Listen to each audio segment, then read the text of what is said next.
रामपुर में ईद के बाद एकदम करवट ली है चुनाव ने। और जो चुनाव हम देख रहे थे कि पूरी तरीके से भारतीय जनता पार्टी के फेवर में था, उनकी झोली में था, ईद के बाद यहाँ पर एक पोलराइजेशन की स्थिति पैदा हो गई और बीजेपी वर्सेस गठबंधन। सही अगर शब्दों में मैं कहूँ तो ये वोट समाजवादी पार्टी को भी नहीं मिल रहा है। कैंडिडेट का तो नाम ही ना के बराबर है। कुछ लोग ज़रूर उनसे जो एक तरीके से बिरादरी के नाम पर उनके फेवर में हैं, लेकिन बाकी के लोग जो वोट दे रहे हैं वो एक पोलराइजेशन है। उसकी वजह से इलेक्शन उनका दिन ब दिन मूवमेंट में आया और आज पोजीशन ये है कि टक्कर पे खड़े हैं दोनों। 4 से 6% के बीच में जो यादव समाज का वोट है, वो वोट बहुत कम तादाद में ऐसा हुआ करता है जो कि आज़म खां को मिले। जब आज़म खां खुद भी लड़ते थे तब भी मुश्किल से मिलता था और ज़्यादातर यादव समाज ने वोट जो है वो अपनी मर्जी से दिया, खासकर बीजेपी के कैंडिडेट। लेकिन इस बार कुछ ऐसी परिस्थितियां हैं जो कि माना जा रहा है कि शायद यादव समाज भी सपा के कैंडिडेट को दे रहा है। 2022 में जो रामपुर में उपचुनाव हुआ उसको बेस मानिए आप, जिसमें घनश्याम सिंह लोधी जी जीते हैं।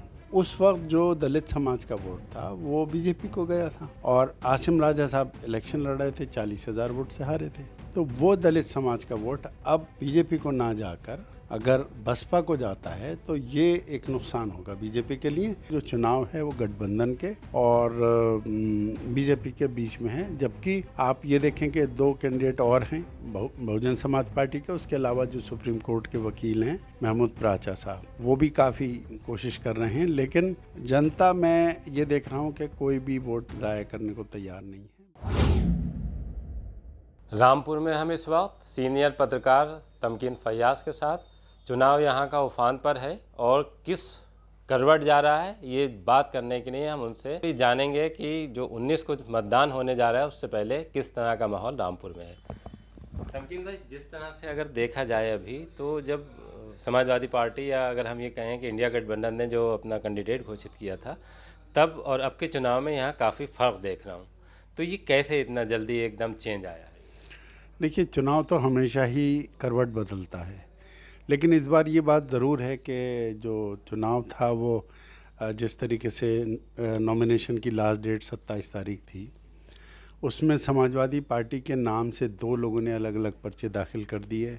एक सस्पेंस था, उसमें एक आसिम राजा साहब थे जो कि कहा जाता है आज़म खां साहब के कैंडिडेट, और दूसरे दिल्ली से आए हुए एक इमाम साहब हैं मोहिबुल्ला नदवी साहब, जिनको अखिलेश यादव जी ने भेजा था।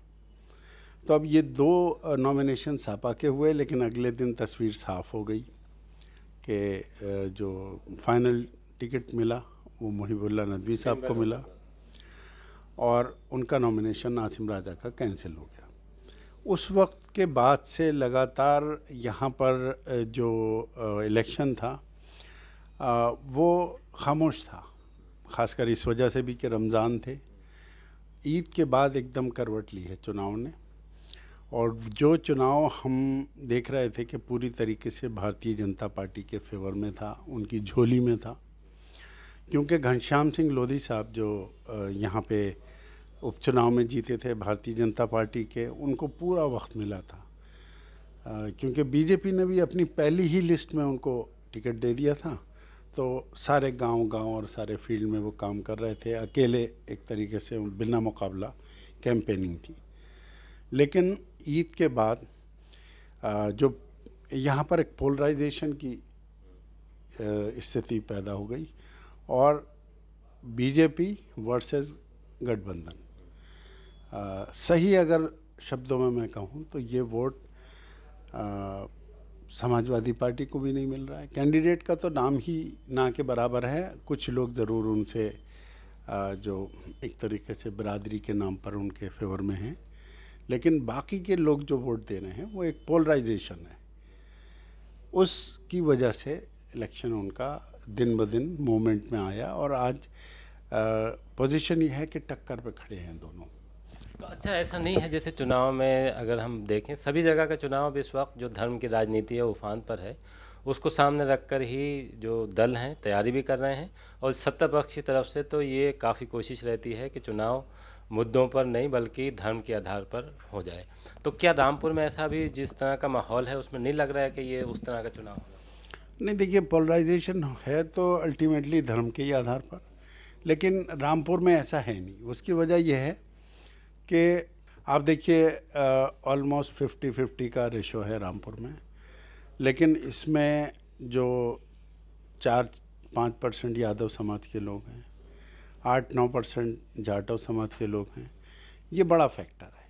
अगर 8-9% जाटव समाज के वोट बहुजन समाज पार्टी को जाते हुए नज़र आ रहे हैं, और उसकी एक बड़ी वजह जो है, यहाँ का एक लोकल इशू था। आपने गौर किया होगा कि एक जो कुछ दिन पहले वाक़या हुआ था अंबेडकर जी के, उसको लेकर एक बच्चे की मौत हो गई थी। उसके बाद से दलित समाज में बहुत ज़्यादा अंदरूनी तौर पर उबाल है, और वो यूनाइट हैं और बीएसपी को वोट देने के लिए एडमेंट हैं कि नहीं, हम तो अपने ही कैंडिडेट को वोट देंगे। तो वो जो 50-50 का रेशो है उसको बिगाड़ रहे हैं। लेकिन जिस तरह से अगर हम जैसे देखें, हम पिछला चुनाव जिसमें आजम खां चुनाव जीते थे उसमें बहुजन समाज पार्टी और समाजवादी पार्टी साथ साथ थी, तभी शायद आजम खां इतनी लीड से जीते थे। अब चूंकि समाजवादी पार्टी से बहुजन समाज पार्टी अलग है, तो इसका फ़ायदा समाजवादी पार्टी को होगा या फिर भारतीय जनता पार्टी को होगा? नहीं, इसका फ़ायदा बीजेपी को होता था। उपचुनाव से कंपेयर कीजिए, आप उससे कीजिए ही मत। आप 2019 से मत कीजिए। 2022 में जो रामपुर में उपचुनाव हुआ उसको बेस मानिए आप, जिसमें घनश्याम सिंह लोधी जी जीते हैं। उस वक्त जो दलित समाज का वोट था वो बीजेपी को गया था, और आसिम राजा साहब इलेक्शन लड़ रहे थे, 40,000 वोट से हारे थे। तो वो दलित समाज का वोट अब बीजेपी को ना जाकर अगर बसपा को जाता है तो ये एक नुकसान होगा बीजेपी के लिए। दूसरा, जो मैं आपको बता रहा हूँ, 4 से 6% के बीच में जो यादव समाज का वोट है, वो वोट बहुत कम तादाद में ऐसा हुआ करता है जो कि आज़म खां को मिले। जब आज़म खां खुद भी लड़ते थे तब भी मुश्किल से मिलता था, और ज़्यादातर यादव समाज ने वोट जो है वो अपनी मर्ज़ी से दिया, खासकर बीजेपी के कैंडिडेट। लेकिन इस बार कुछ ऐसी परिस्थितियां हैं जो कि माना जा रहा है कि शायद यादव समाज भी सपा के कैंडिडेट को दे रहा है, और शायद यही वजह है, यही बेचैनी है कि बीजेपी ने अपर्णा यादव को यहाँ पे लाके आज सभा की, तो ये उनको भी एहसास है। तो ये जो 12% वोट हैं, ये अगर आप माइनस करते हैं तो बड़ा डिफरेंस हो जाता है। उधर दूसरी तरफ जो धार्मिक आधार पे पोलराइजेशन करें आप बीएसपी का कैंडिडेट, तो वहाँ पर अपील तो की जा रही है, लोग अपने तरीके से कर रहे हैं, लेकिन मायावती जी का प्रोग्राम भी था रामपुर में, वो नहीं आई, इससे भी फ़र्क पड़ा है। अगर हम देखें तो मुस्लिम कैंडिडेट दिया है बसपा ने यहाँ, तो इसका नुकसान समाजवादी पार्टी को नहीं होगा? वही मैं कह रहा हूँ कि जो कैंडिडेट इन्होंने बीएसपी ने दिए हैं, अगर आप देखें, देखिए, कहते हैं ना, कुछ तो मजबूरियाँ रही होंगी। जो बहुजन समाज पार्टी ने टिकट दिए शुरुआती दौर में, उसमें 7 मुस्लिम टिकट दिए थे, और उन टिकटों के अनाउंसमेंट पर ही लोगों ने ये कहना शुरू कर दिया था कि ये देखिए बीजेपी की बी टीम है और मिल गई और टिकट, वोट कटेगा और ये होगा। लेकिन आप अगर एक एक वोट को अलग अलग एनालाइज करें तो आपको ये महसूस होगा कि वो बिल्कुल गांधीवादी वोट ने, उन्होंने एक तरीके से वो दिए थे टिकट्स।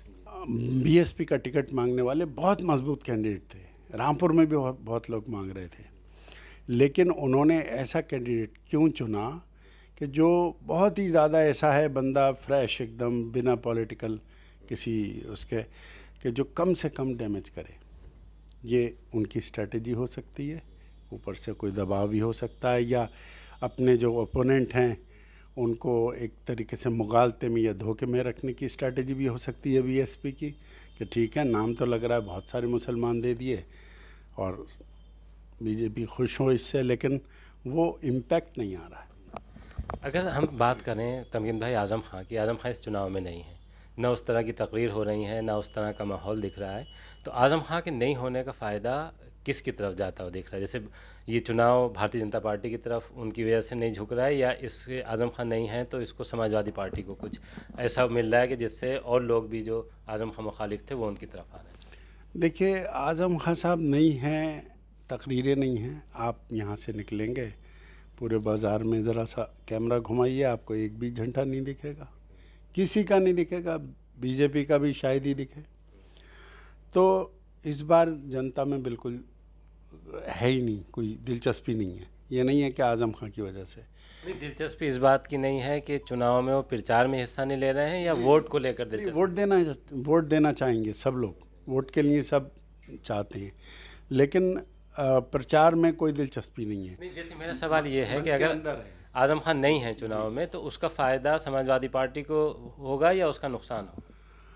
नहीं, माना ये जा रहा था नुकसान होगा, लेकिन मुझे लगता नहीं, क्योंकि देखिए पिछले चुनाव में जो 2022 में मुस्लिम कम्युनिटी ने समाजवादी पार्टी को 90% से ज़्यादा वोट दिए थे, उसमें आज़म खान साहब जेल में थे और बड़ी मार्जिन से जीते थे। और ख़ुद उनके बेटे अब्दुल्ला, जी विधानसभा की बात कर रहा हूँ मैं, उस वक्त में एक नया एंगल नज़र आया था। वो चूँकि मैं बारीकी से देखता हूँ, पब्लिक से बात की मैंने, कई ऐसे लोग थे जिन्हें मैं अच्छी तरीके से जानता था कि ये आज़म खां के सख्त तरीन मुखालिफ हैं और उनका नाम भी सुनना बर्दाश्त नहीं करते, लेकिन वोट दे के आए थे। तो मैंने सोचा शायद जेल में है, सिंपैथी होगी। बोले नहीं, ऐसा कुछ नहीं है, हमने आज़म खां को वोट दिया ही नहीं है, हमने तो सरकार के ख़िलाफ़ वोट दिया है। तो ये एक अलग एंगल है। जी, ये एक अलग एंगल है। और मैं समझता हूँ कि इस बार भी जो वोट मिलेगा वो ना तो आज़म खां को या आज़म खां के ख़िलाफ़ मिलेगा या समाजवादी को मिलेगा, वो एक गठबंधन को वोट मिलेगा। और उसके पीछे पर्पस जो भी है लोगों का, जो लोग ये चाहते हैं कि सरकार जो है वो बदले, वो वोट एक तरफ दे रहे हैं। अब बाकी जो चाहते हैं सरकार रहे, वो मोदी जी के प्रेम में दे रहे हैं। जिस तरह से हमने देखा उपचुनाव में एक आरोप भी लगे और वोट ऑफ % कम हुआ, तो वैसा क्या इस बार भी माहौल है? नहीं, मुझे नहीं लगता। उसकी वजह यह है कि वो जो वोट % कम हुआ था उसमें सब तरफ नहीं हुआ था, उसमें डिवीज़न था। जो छोटे कुछ एरियो में 35% हुआ, कुछ में 70% हुआ, ऑन एन एवरेज नीचे आ गया था। तो वो तो देखिए एक वैसी वो नहीं थी, कहना चाहिए उसका वो नहीं था, फ़र्क पड़ रहा था कि कोई चुनाव का क्या है क्या नहीं। वो तो उपचुनाव था, उसमें बहुत सारे फैक्टर्स थे, सरकार थी और अकेले एक जगह। इस बार मुझे नहीं लगता, और ख़ासकर अभी जो यहाँ पे जिस तरीके से प्रशासन काम कर रहा है और जो दावे कर रहा है, उससे लोगों को ये भरोसा बन रहा है कि जो है चुनाव नहीं होंगे कोई गड़बड़ी वाले। बाकी देखते हैं, अब देखिए 19 तारीख। अच्छा, जो आज़म खां का चुनाव था जिसमें वो 1 लाख से ज़्यादा वोटों से जीते थे, और फिर उपचुनाव हुआ जिसमें 40,000 से ज़्यादा वोटों से घनश्याम सिंह लोधी जीते, इस चुनाव का अगर अब तक का जो माहौल है उसे देखकर आपको क्या लग रहा है कि ये वो वाला नतीजा होगा जो आज़म खां खुद चुनाव लड़े थे, या वो होगा जिसमें आसिम राजा 40,000 वोटों से हारे थे? कितना अंतर आपको लग रहा है? देखिए, इसमें जो 40,000 वाला था वो तो आपने ख़ुद बता दिया कि वोट % कम थी। वोट % ज़्यादा जाएगी, डिफरेंस भी ज़्यादा होगा। किस तरफ होगा ये तो मैं नहीं कह सकता अभी, क्योंकि घनश्याम सिंह लोधी जी भी अच्छा चुनाव लड़ रहे हैं, मजबूत चुनाव है। और मैंने बताया कि उन्होंने लगभग पिछले कई महीनों से अकेले ही प्रचार किया है, तो उनका कोई मुकाबला तो था नहीं। हाँ, ये इश्यूज़ चेंज हुए हैं, और इस वक्त में जो ये एक इलेक्शन ने अंगड़ाई ली है कह लें, या पलटी मारी है, उसके बाद ऐसा महसूस हो रहा है कि जो चुनाव है वो गठबंधन के और बीजेपी के बीच में है। जबकि आप ये देखें कि 2 कैंडिडेट और हैं बहुजन समाज पार्टी के, उसके अलावा जो सुप्रीम कोर्ट के वकील हैं महमूद प्राचा साहब, वो भी काफ़ी कोशिश कर रहे हैं। लेकिन जनता, मैं ये देख रहा हूँ कि कोई भी वोट ज़ाया करने को तैयार नहीं है। बहुत लोग चाहते हैं कि हम प्राचा साहब को वोट दें, काबिल हैं, जुझारू हैं। और ख़ुद बरेली से तौक़ीर रज़ा साहब ने भी आके यहाँ पे अपील की उनके लिए, और भी बड़े बड़े लोगों ने जो अपने वीडियोस के ज़रिए अपील की है। लोग वोट देना भी चाहते हैं उन्हें, लेकिन ये नज़र आ रहा है कि ये लड़ाई में नहीं दिखते। तो अल्टीमेटली जो पोलराइजेशन हुआ है वो हुआ है वोट मोदी जी को मिले या मोदी जी के ख़िलाफ़। हुई। अभी आपने तमकीन फैयाज साहब को सुना, जो सीनियर पत्रकार हैं यहाँ। माहौल जिस तरह का है, बदलाव की दस्तक भी हो सकता है और ये फिर से एक बार भाजपा के हक़ में भी जा सकता है। लेकिन जिस तरह का माहौल है, अगर हम रामपुर के चुनाव की बात करें तो उसमें कुछ इस तरह की आहट मिल रही है जो किसी न किसी चौंकाने वाले नतीजे की दस्तक दे रही है।